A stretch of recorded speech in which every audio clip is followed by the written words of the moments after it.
પેટા તાલુકા વિકાસ અધિકારી લાંચમાં ઝડપાતા લાંચી અધિકારીઓમાં ફફડાટ ફેલાઈ ગયો છે। વઘઈ ડાંગ જિલ્લાના અંતરિયાળ વિસ્તારના સુબીર તાલુકા પંચાયતમાં એસીબીએ ટ્રેપ ગોઠવી તાલુકા વિકાસ અધિકારી મહેન્દ્ર હાથીવાલાને રૂપિયા રંગે હાથ લેતા ઝડપી પાડતા ડાંગ જિલ્લામાં ટકાવારીમાં ગળાડૂબ લાંચિયા અધિકારીઓમાં ફફડાટ ફેલાઈ ગયો છે। પોલીસ સૂત્રો પાસેથી પ્રાપ્ત માહિતી મુજબ ડાંગ જિલ્લો સંપૂર્ણ આદિવાસી વસ્તી ધરાવતો જિલ્લો છે।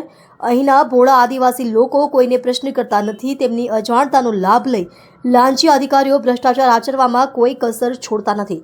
કામમાં ટકાવારીથી લઈને ફાઇલો પર સહી કરવા માટે તમામ હદો પાર કરી જાય છે। મને કોણ જોઈ છે તેવું સમજી ભ્રષ્ટાચારમાં ગળાડૂબ રહે છે, જેનો ઉત્તમ નમૂનો સુબીર તાલુકા પંચાયતમાં બન્યો છે।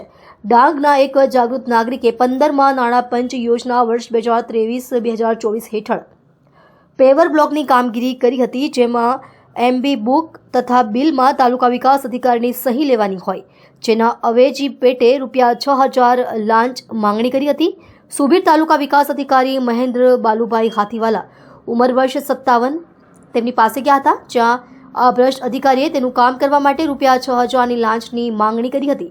ફરિયાદી જાગૃત નાગરિક આપવા માંગતા ન હતા, માટે તેમણે વલસાડના લાંચ રૂશ્વત વિરોધી પોલીસ ઇન્સ્પેક્ટર વલસાડના જે.આર. ગામિત અને તેમની ટીમનો સંપર્ક કરતા એસીબીના અધિકારીઓએ તેમની ફરિયાદ સાંભળી લાંચ માંગનાર સુબીર તાલુકા વિકાસ અધિકારી મહેન્દ્ર બાલુભાઈ હાથીવાલાને રંગે હાથ ઝડપી પાડવા માટે સુબીર તાલુકા પંચાયતમાં તેમની જ ઓફિસમાં છટકું ગોઠવી આજરોજ સાંજે ફરિયાદીની પાસેથી લાંચની રકમ રૂપિયા 6,000 લેતા રંગે હાથ ઝડપી લઈ તેની અટકાયત કરતા ભ્રષ્ટ અધિકારીઓમાં ફફડાટ ફેલાઈ ગયો હતો। સુબીરના વિવાદાસ્પદ લાંચિયા ટીડીઓ એસીબીના છટકામાં સપડાયાની વાત ડાંગ જિલ્લામાં વાયુવેગે ફેલાઈ ગઈ હતી। એસીબીએ ટીડીઓની અટકાયત કરી આગળની કાર્યવાહી હાથ ધરી છે।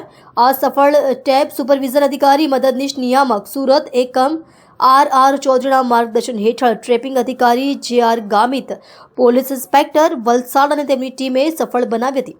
બોક્સ સુબીર ટીડીઓ નિવૃત્તિના આરે હતા।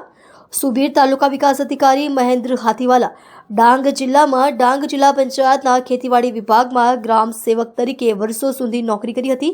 તેમને આહવા તાલુકા પંચાયતમાં વિસ્તરણ અધિકારી તરીકે કામગીરી હતી અને તાલુકા વિકાસ અધિકારી તરીકે ડાંગમાં જ નિવૃત્ત થવાની ગણના હતી, પરંતુ નોકરીના છેલ્લા દિવસોમાં બધું સમેટી લેવાની તેમની લાંચિયા વૃત્તિથી તેમની કારકિર્દી ડાગ લગાવી પૂરી કરી દીધી હતી।